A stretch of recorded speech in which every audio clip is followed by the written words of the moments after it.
میرا شوہر جمال الدین ایک بینک میں چپڑاسی ہے۔ اس مہنگائی کے زمانے میں یہ معمولی سی نوکری جینے کا سہارا بنی ہوئی تھی، ورنہ جس گھر میں 10 آدمی کھانے والے ہوں یہ چند ہزار چٹکی ہو کر رہ جاتے ہیں۔ اور اس پر قیامت یہ کہ جمال الدین کبھی گھر کے معاملات میں سنجیدہ نہیں ہوا۔ مجھ سے اس کی شادی زبردستی کی تو تھی نہیں کہ جبرن بھگت رہا ہو۔ میرے گھر کے 100 پھیرے لگائے تھے تب میرے ابا راضی ہوئے تھے، ورنہ اس وقت تو میرا پھوپھی زاد بھائی میرے واسطے پاگل بنا ہوا تھا کہ شادی ہوگی تو جمیلہ سے ورنہ میں مر جاؤں گا۔ جمال الدین سے ہماری کوئی رشتہ داری نہیں تھی، میرے ابا کے دوست کا بیٹا تھا، حیدرآباد سے آیا تھا۔ ابا کی کوشش سے بینک میں چوکیداری مل گئی، ترقی کر کے چپڑاسی ہو گیا، یونیفارم مل گیا تو اس کے تو انداز ہی بدل گئے۔ بابوں کی طرح کلف لگے صاف ستھرے کپڑے پہن کر گھر سے نکلتا تو گلی کی لڑکیاں دروازے کے پٹ کھول کھول کر جھانکنے لگتیں۔ ورزشی جسم تھا، اکیلی جان تھی، کھانا پینا اچھا تھا۔ ابا نے اوپر کی کوٹھری اسے کرائے پر دے دی تھی، کھانا ہمارے گھر سے جانے لگا تھا۔ مجھے وہ اچھا تو لگتا تھا، مگر ایسا بھی نہیں کہ اس کے سوا کسی اور سے شادی نہ کرنے کی قسم کھاتی۔ کبھی کبھی سامنا ہو جاتا تو گھبرا کر دوپٹہ ٹھیک کرنے لگتی اور جمال الدین کہتا کہ مجھے تیری یہ ادا لوٹ گئی۔ ابا سے میرا رشتہ مانگا۔ ابا کے لیے اب وہ غیر نہیں تھا، مگر وہ پھر بھی اپنی لڑکی کو برادری میں بیانا چاہتے تھے۔ ہیلے بہانے کر کے اسے ٹالنا چاہا، مگر وہ تو گوند کی طرح چپک گیا۔ ابا انکار کرتے تو وہ 100 دفعہ ان کے پاؤں دابتا۔ ابا کو خبر تھی کہ ان کی بہن کا بیٹا میرے لیے جان کی بازی لگائے ہوئے ہے۔ وہ اس رشتے سے خوش تو نہیں تھے کیونکہ اپنے بہنوئی سے ان کی لڑائی رہتی تھی، لیکن یہ بھی نہیں چاہتے تھے کہ لڑکی کو غیروں میں بیاتے۔ بڑے جھگڑے ہوئے، جمال الدین نے خودکشی کا ڈرامہ رچایا۔ ادھر میری پھوپھی زاد بھائی نے ایک پروپیگنڈا سا اٹھا لیا کہ جمیلہ سے جس کا رشتہ ہوا اس کی گردن اڑا دوں گا۔ بڑی لمبی کہانی ہے، سمجھ نہیں آتا مجھ میں ایسی کیا بات تھی جو دونوں آدمی جان دیے جا رہے تھے۔ خیر، جمال الدین سے میرا نکاح ہو گیا۔ بڑے جھگڑے اٹھے، لاٹھیاں تک چل گئیں، مگر تقدیر میں جمال الدین ہی لکھا تھا، اس کے پلے بندھ گئی۔ شادی کے بعد سب عاشق ٹھنڈے پڑ گئے اور میں جمال الدین کی زوجہ کہلانے لگی۔ میرے وہ دن بڑے اچھے گزرے۔ بینک سے کوارٹر ملا، چھوٹے سے گھر کو میں نے جنت بنا دیا۔ جمال شروع میں بڑا اچھا شوہر تھا، مگر جب اوپر تلے 8 بچے ہوئے تو وہ مجھ سے پہلے جیسا نہ رہا۔ مجھے اب فکر بھی کس کی تھی؟ بچے ایسا بندھن ہوتے ہیں کہ عورت مرد سے غافل ہو جاتی ہے۔ میں ان ذمہ داریوں میں الجھ گئی۔ بچوں کو پالنا رات دن کا سکھ چین غارت کر دیتا ہے، اپنا آپ کسے یاد رہتا ہے؟ پھر شادی کے پورے 16 برس بعد مجھے اچانک پتہ چلا کہ جمال الدین مجھ سے بہت دور ہو گیا ہے، اتنا دور کہ اب میرا اسے جمالو کہہ کر بلانا بھی برا لگنے لگا۔ کیسا خود غرض ہوتا ہے یہ مرد بھلا! یہ بچے میں اپنے میکے سے لائی تھی، اسی کے دیے ہوئے تحفے تھے نا، اسی کی ذات کے ٹکڑے تھے جنہیں پالنے پوسنے کی ذمہ داری مجھے عورت ہونے کے ناطے نبھانا تھی۔ ان ذمہ داریوں کو پورا کرو تو وہ اکتا کر چل دیتا ہے۔ میں حیران تھی کہ اولاد کے جوان ہونے پر یہ اچانک کیسے بدل گیا۔ گھر میں آتا تو منہ پھولا پھولا ہوتا، کھانے کا پوچھتی تو بیزاری سے کہتا کھا کر آیا ہوں۔ 5 بجے سارے بینک بند ہو جاتے ہیں، مگر یہ رات 11 بجے سے پہلے نہیں آتا تھا۔ سب سے چھوٹی بچی ابھی 4 برس کی تھی اور وہ مجھے بڑی بھی کہنے لگا تھا۔ آخر میں عورت ذات ہی ڈر گئی، کیونکہ وہ اب بھی پہلے جیسا کڑیل جوان تھا، وہ پہلے جیسا خوبرو نہیں رہا تھا۔ رنگت خاصی جھلس گئی تھی، مگر چلنے پھرنے میں ابھی بھی جوان لگتا تھا۔ میں نے ذرا کھوج لگایا تو سر پیٹ لیا۔ برابر والے محلے کی ایک بیوہ سے عشق کی پینگیں بڑھا رکھی تھیں۔ جوان لونڈی تھی، 17-18 سال کی عمر میں بیوہ ہو گئی۔ یوں وہ اس کی بیٹی کے برابر تھی، اگر سہارا دینا تھا تو باپ بن کر دیتا، مگر وہاں تو معاملہ ہی کچھ اور تھا۔ لڑکی کا باپ اندھا تھا، بیوہ ہو کر وہ گھر آ گئی، ماں زندہ نہ تھی، سر پر بھائی کا سایہ بھی نہ تھا۔ وہ ملازمت کے لیے نکلی اور جمال الدین سے اس کی ٹکر ہو گئی۔ وہ تو اللہ بھلا کرے ماسی خیرہ کا، وہ محلے کی دائی تھی۔ میرے سارے بچے اسی کے ہاتھوں ہوئے تھے۔ اس نے مجھے خبر دی کہ تیرا میاں بیوہ عورت کے گھر جانے لگا ہے، لڑکی کا چلن اچھا نہیں ہے، کل کلاں کو معاملہ بگڑ گیا تو ہاتھ سے جاتا رہے گا۔ میں نے ٹو لی اور بات سچ نکلی۔ اے میرے اللہ، یہ کیا ہو گیا؟ میرا بیٹا تو خود 17 برس کا ہونے والا تھا۔ اس عمر میں میرے منہ پر کالک ملنے کی اسے کیا سوجھی؟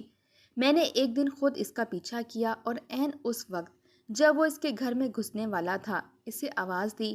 میری آواز پر وہ گڑبڑا گیا، قدم جمے کے جمے رہ گئے۔ اتنے میں پاس آ گئی اور کندھا پکڑ کر بولی، یہاں کون سی تیری ماں جائی رہتی ہے؟ آہستہ بول، محلے والے سن لیں گے۔ یہ میرے دوست کا گھر ہے۔ تو یہاں کیسے آئی؟ میں نے آواز اور اونچی کر لی۔ یہاں تیرا کون سا دوست رہتا ہے؟ یہاں تو میری سوتن رہتی ہے۔ صاف صاف بول، آج فیصلہ کرنے آئی ہوں۔ جمال الدین سمجھ گیا کہ اب جھوٹ بولنا فضول ہے، کیونکہ مجھے سارے حالات معلوم ہو چکے ہیں۔ اس نے مجھے بے دردی سے گھسیٹا اور اندر لے آیا اور بولا، اگر شور مچایا نا تو قتل کر دوں گا۔ خود دیکھ لے یہاں کون رہتا ہے۔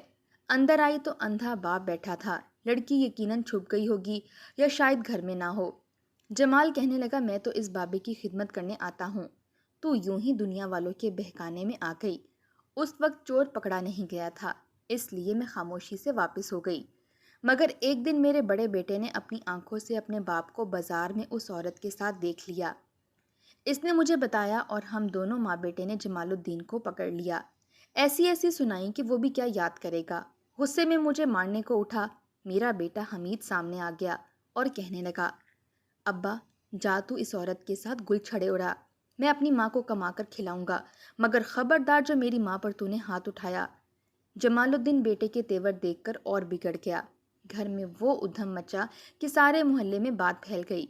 جمال الدین غصے سے گھر سے نکل کھڑا ہوا اور ایک ہفتے تک گھر میں آیا ہی نہیں۔ پریشانی تو مجھے بہت ہوئی۔ اس کے دوستوں سے پتہ کیا کہ دفتر بھی جاتا ہے یا نہیں۔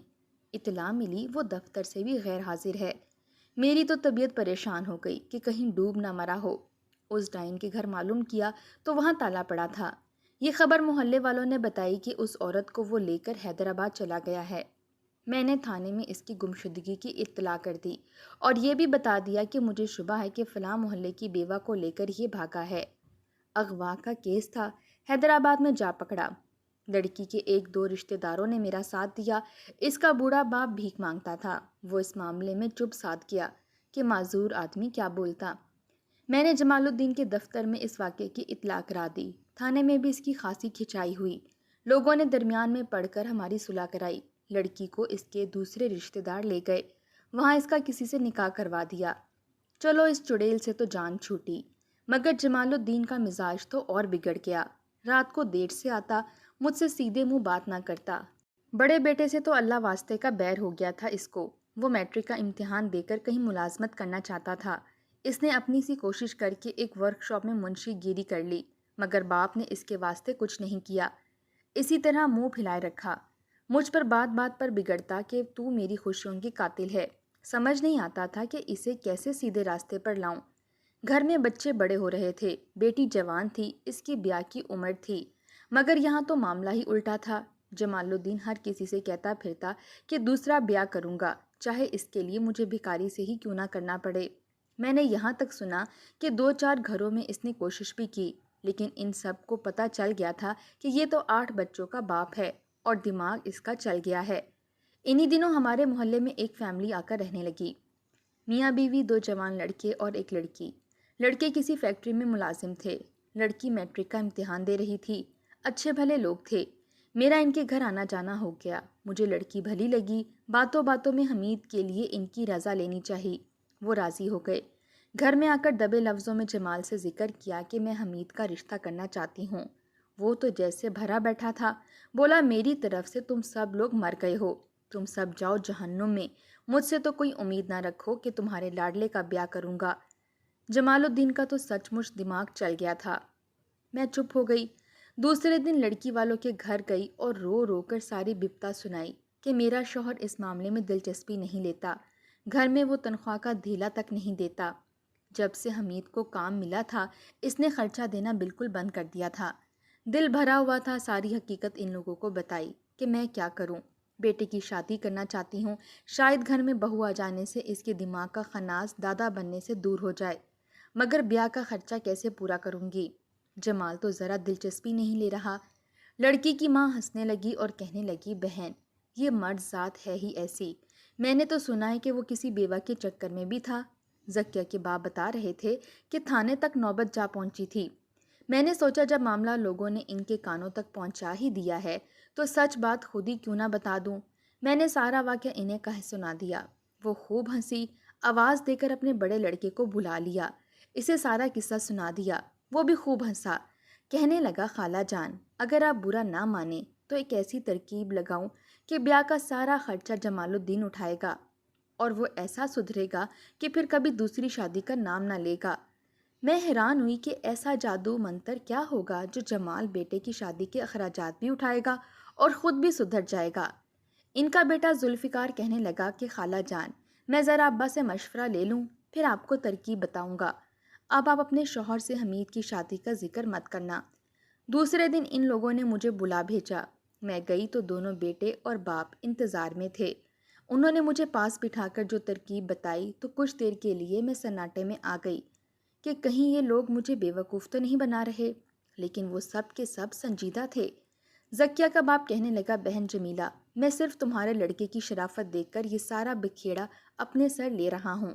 میں چاہتا ہوں کہ تمہارا شوہر بھی صحیح راستے پر آ جائے اور میری بیٹی بھی ایک شریف لڑکے کی شریک حیات بن جائے، اور اس شادی کے اخراجات بھی تمہارا شوہر خوش اسلوبی سے پوری کرے۔ میں نے پتہ کرایا ہے کہ تمہارے میاں کو بینک سے 4 لاکھ کا قرض مل سکتا ہے۔ اگر وہ یہ قرضہ لے کر شادی پر لگائے تو تمہاری فکر دور ہو جائے گی اور آئندہ اس کی تنخواہ سے قرضہ اترتا رہے گا۔ بات معقول تھی، مگر اس تمام میں وکیلوں کو سمیٹنے کی جو ترکیب ان باپ بیٹوں نے مجھے بتائی تھی وہ ذرا خطرناک تھی، کیونکہ ان پر بھروسہ بھی کیسے کیا جا سکتا تھا۔ مجھے چپ دیکھ کر زکیہ کی ماں بولی، بہن، کہیں یہ تو نہیں کہ ڈر رہی ہے کہ تیرا میاں تیرے ہاتھ سے نکل جائے؟ تو یہ ڈر دل سے نکال دے، صرف تیری خاطر یہ سارا ڈرامہ رچایا جا رہا ہے۔ اگر تو راضی نہیں تو پھر جانے دے، مگر اب میں چاہتی تھی کہ اسی طرح سے ہی شاید معاملہ بن جائے۔ میں نے رضامندی دے دی اور ساتھ ساتھ انہوں نے حمید کو بلوا کر یہ سارا ڈرامہ سمجھا دیا۔ وہ انہی کی طرح کھلنڈر نکلا، کہنے لگا، اماں مزہ آئے گا جب ابا اس جال میں پھنس جائیں گے، اور پھر چند دنوں بعد اس ڈرامے کا آغاز ہو گیا۔ زکیہ کا باپ میری طرح انجان بنا رہا۔ زکیہ کے بڑے بھائی نے جمال الدین سے دوستی بڑھا دی۔ باتوں باتوں میں اسے بتایا کہ وہ بہن کے رشتے کے لیے اچھا سا آدمی ڈھونڈ رہا ہے، جو اچھی ملازمت پر ہو، کنوارا ہو یا رنڈوا ہو، اس کی پرواہ نہیں۔ جمال الدین نے حسب عادت اپنے حالات کا رونا رونا شروع کر دیا۔ زکیہ کے بھائی نے ہمدردی کی اور مشورہ دیا کہ اگر بال بچوں سے بیزار ہو تو دوسرا بیاہ کر لو۔ جمال الدین نے سوکھا سا منہ بنایا، کہنے لگا، چاہتا تو ہوں مگر اچھا رشتہ نہیں ملتا۔ کچھ دنوں بعد ڈرتے ڈرتے جمال الدین نے اسے اپنے دل کی بات کہہ دی کہ مجھ سے اچھا رشتہ آپ کو کہیں نہیں ملے گا۔ اگر آپ لوگ چاہیں تو میں گھر چھوڑ کر آپ کے ساتھ رہ سکتا ہوں۔ زکیہ کا بھائی چپ ہو گیا، جیسے نیم رضامند ہو۔ جمال الدین کا حوصلہ بڑھا، کہنے لگا، مہر میں جو لکھواؤ راضی ہوں، جتنا خرچہ چاہو بندوا لو۔ زکیہ کا بھائی کہنے لگا، یار میں تو راضی ہو جاؤں گا مگر ابا رضامند نہیں ہوں گے۔ اماں کو بھی میں منا سکتا ہوں اور زکیہ بھی کچھ بولے گی نہیں، مگر ابا کبھی راضی نہیں ہوں گے۔ انہیں کون سمجھائے؟ جمال الدین اس وقت تک نشے میں ڈوب چکا تھا۔ جو شیلا تو ہمیشہ کا ہے، سینے پر ہاتھ مار کر کہنے لگا، انہیں میں راضی کر لوں گا۔ زکیہ کے بھائی نے جمال کا ہاتھ پکڑ لیا، کہنے لگا، یار ادھر کا رخ مت کرنا، وہ بڑے جلاد آدمی ہیں، تجھے قتل کر دیں گے۔ وہ دراصل اپنے بھائی کے ہاں زکیہ کا رشتہ کرنا چاہتے ہیں۔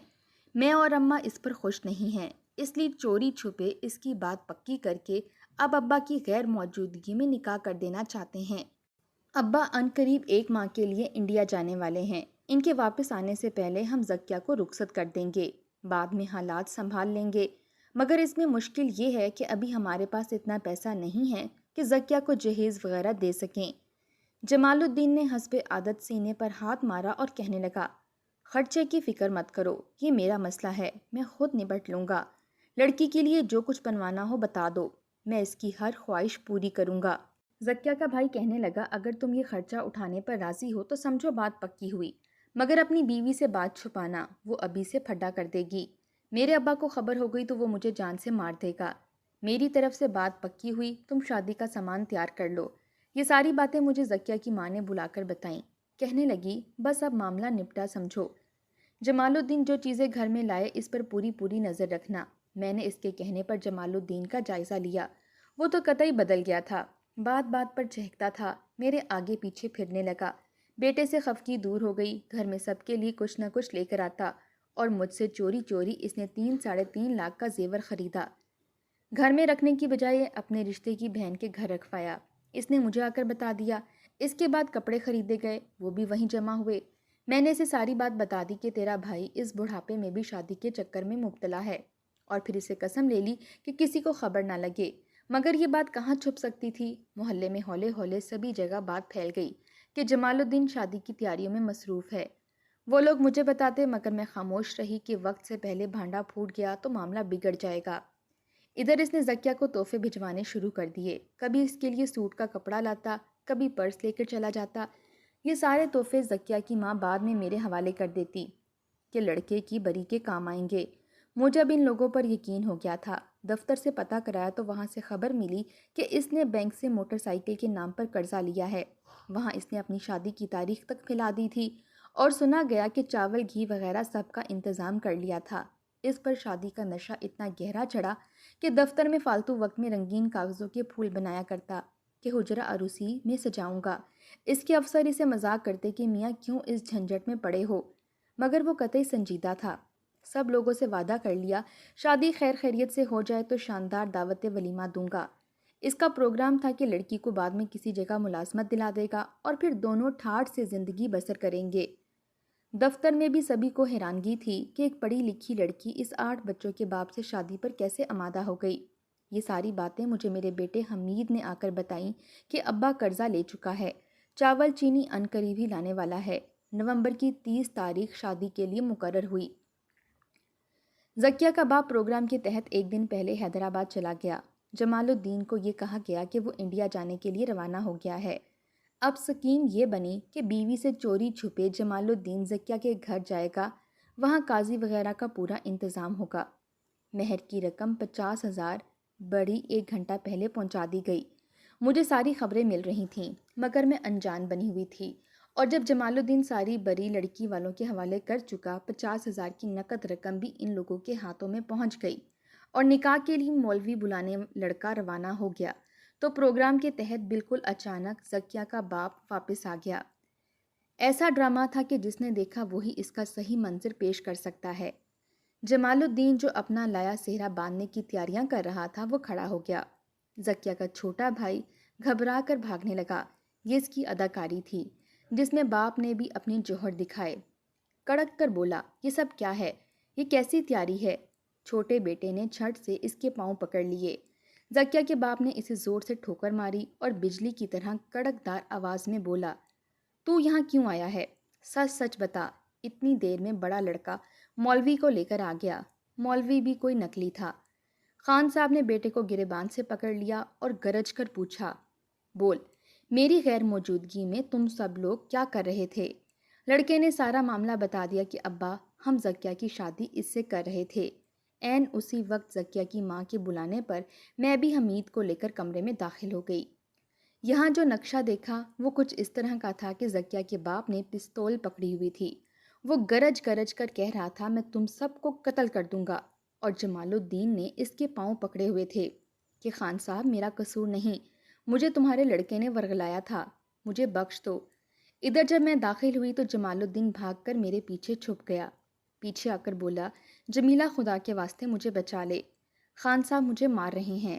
مگر میں تو خود اس کے لیے غیظ و غضب کا گولہ بن کر آئی تھی۔ سامنے سے ہٹ گئی اور بولی، خان صاحب، یہ میرا شوہر دوسرا بیاہ کر رہا تھا، گولی مار دو تاکہ پاپ کٹے۔ خان صاحب پستول تانے آگے بڑھے اور معاملہ بہت سنگین نظر آنے لگا۔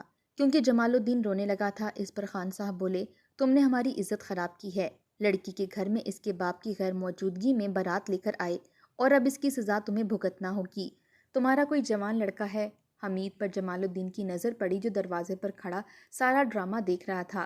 خان صاحب بولے، اسے اندر بلاؤ۔ حمید منتظر تو تھا، ناٹک کیا۔ خان صاحب کہنے لگے، اب تمہاری جان بخشی اسی صورت میں ہو سکتی ہے کہ اپنے لڑکے سے میری بیٹی کا نکاح کر دو، ہمارے ہاں سے بارات خالی نہیں جاتی۔ اب تمہاری جگہ اس لڑکے کو بیٹھنا ہوگا۔ جمال جھٹ سے راضی ہو گیا، اپنا سہرا فوراً حمید کے سر پر رکھ دیا، اور یوں جھٹ پٹ تیاری ہو گئی۔ میں بھی چیخنے چلانے سے باز رہی کہ بغیر کچھ بولے ہی بات بن رہی ہے، تو شور مچانے سے کیا فائدہ۔ اسی وقت نکاح ہو گیا۔ نکاح کے لیے دوسرا مولوی بلوایا گیا تھا کیونکہ نقلی مولوی اس ڈرامے کے دوران بھاگ چکا تھا، اور اسی روز پھر لڑکی کی رخصتی بھی ہو گئی۔ جمال الدین کو میں نے سنبھال لیا، اسے سمجھایا کہ شکر کرو تمہاری جان بچ گئی، اگر یہ تمہیں گولی مار دیتے تو تمہارے نکاح کی بجائے تمہارا جنازہ پڑھایا جا رہا ہوتا۔ یہ کہہ کر میں رونے لگی اور جمال مجھے سچ مچ سینے سے لگا کر خود بھی رونے لگا۔ یہ ترکیب انتہائی کامیاب رہی۔ میرا بیٹا بہو کو لے کر علیحدہ مکان میں رہتا ہے اور وہ دونوں بہت خوش ہیں۔ جمال الدین خان صاحب سے اب بھی اسی طرح ڈرتا ہے اور مجھے یقین ہے کہ اب زندگی بھر دوسری شادی کا نام نہیں لے گا۔